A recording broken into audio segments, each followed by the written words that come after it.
sweet Diba? girl. Oh, Tapos samahan may mo kami ganun. kaya dito. Thank you, clackmates. Aya, Oh, kamusta diba? ka naman, Faye? Ang fresh mo naman. Hindi naman. Siyempre, masaya ako dahil nandito ako ulit kasama kayo sa TikTok lang. Ay, naku, huwag ka mag-alala, hindi ka na uuwi. Dito ka na. Just na. Hindi, kasi nakapag-uli na dati si Faye. Pero Yes. first time, nakapwa Sparkle Stars ang uhulaan niya. How do you feel? Medyo relax ako ngayon. Wow, relax ka, girl, ha? Alam mo, ang Relax. daming nakakaano dito, nakaka-perfect score, perfect zero. O, ikaw. Ganun.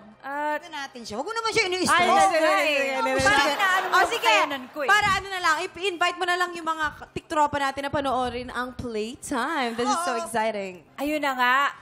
Showing na sa June 12 ang Playtime. Nako, abangan niyo po yan kasi napakaganda nitong movie na to.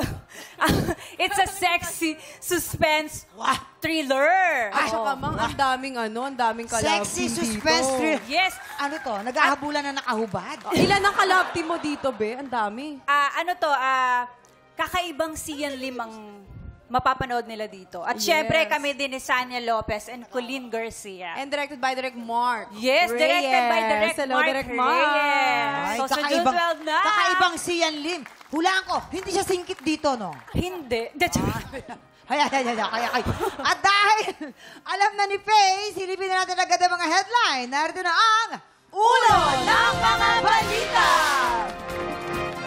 Headline number 1, tinakbuhan ng kadate ng dahil sa ipis. Ano ba yan? Headline number 2, ba't ang pakialamero nag-cause ng panic? Headline number 3, nagsampa ng restraining order sa stalker na fan. Aba, grabe naman yun. Headline number 4, aspiring negosyante na scam ng peking chef. Sad. Okay na nga, Faye. Tatlong headline dyan, ito toong kwento. Isa lang dyan ang panggulo lang. Maaari kong humingi ng tulong sa ating mga mamamayan. Okay, sa ating mga audience. Tapos ang bawat tamang sagot mo, syempre, ay may pa-blessings na matatanggap ang ating mga studio tiktropa. Ready ka na, Faye? Ready na. Ayan, bibigyan kita ng clue. Tungkol sa tiktropang tinakbuhan ng kadate dahil sa ipis. At para magka-idea kayo, papakita namin sa'yo kung papaano. Yan. Naway makatulong sa iyo ang kanilang acting-actingan. Heto na ang mga tiktropa na kailangan mong i-match. Ang Sparkle Boys of Summer. Simulan na natin kay Vince Maristella. Action!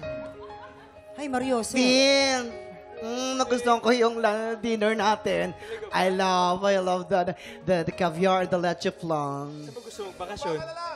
Saan mo gusto mong bakasyon? Gusto ko mag-Bali, Indonesia, you know. Gusto ko laging nag-surfing. Saka, hindi ba ibis yan? At teka, bakit ako? Saan to? Asa pa? Teka, dapat hindi ko ipapatay ng ibis sa samba. Hot! Eto na, excited na rin si Bruce Roland. Action! Alam mo ba, babe? Hindi naman sa nagyayabang, ha? babe. Ano Hindi naman sa nagyayabang, pero ako yung pinakamatapang na lalaki sa buong mundo. Ay! Ay! At hindi rin mapapauli. Si Matthew Uy. Action! Ang gustuhan ko yun. Sa susunod, magkamaya-coast tayo, ha? Nag-enjoy ka ba? Oo naman. Tsaka nagustuhan ko yung mga halo-halo with Pares. I love it talaga. Ay! Di ba ibis yan? Ibis! Uy! Ibang trip yan, bad trip! Dapat, patayin mo ibis!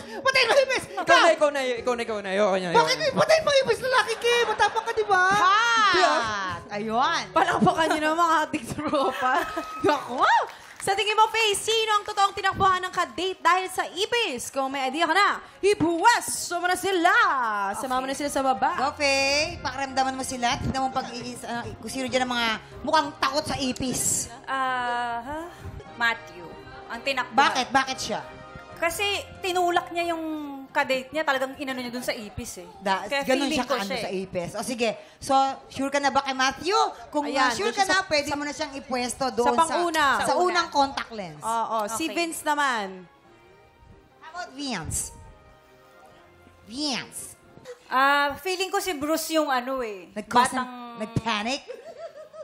Batang nagpanic. Okay, nag-cause ng panic. Nag-cause ng Okay, panic. so doon siya sa pangalawa. Thank you, Bruce. ayan. How about si Vince? Ano sa tingin mo ang headline? Parang ano eh, mukhang negosyante to eh. Parang Negosyante. oo, na ano actually. siya eh. Parang feeling ko siya yung ano, aspiring negosyante na na-scam. Alright. So, sure ka na ba doon? Aspiring negosyante na scam ng peking Peking chef? check. Okay ka doon, Vince? Alright, go. Oh, yan. Samahan mo Pwesto kami na natin. here. Alright. Faye Lorenza. Faye, halika dito. Sumama mo ulit kami dahil aalamin natin kung may na-match ka ba sa pagbabalik ng TikTok!